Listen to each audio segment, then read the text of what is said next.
پاؤں میں جرابیں پہن کر سونا، سوتے وقت سر کے نیچے 2 تکیے رکھنا، ایک جگہ پر زیادہ دیر تک بیٹھے رہنا، کم روشنی میں کتاب پڑھنا،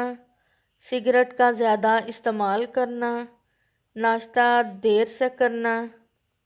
کھاتے وقت ٹی وی دیکھنا، کھانے کے اوپر سے پانی پینا، زیادہ مرچ مسالے والا کھانا کھانا،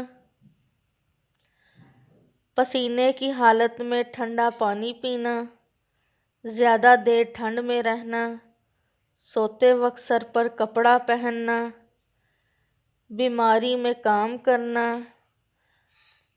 اگر آپ بیمار ہیں تو گھر میں ہی رہیں تاکہ آرام کریں اور اچھی خوراک لے سکیں۔ کام کو ایک دن ملتوی کرنے میں کوئی حرج نہیں۔ جب آپ بیمار ہوتے ہیں تو آپ کا مدافعتی نظام اس بیماری سے لڑنے کے لیے اپنی آخری حد تک کام کر رہا ہوتا ہے، لہٰذا ایسی حالت میں کام پر جانے سے معاملہ اور زیادہ خراب ہو جائے گا اور پھیلنے والی مختلف بیماریوں کا سامنا کرنے سے دماغ کے کام کرنے میں رخنہ پیدا ہوگا۔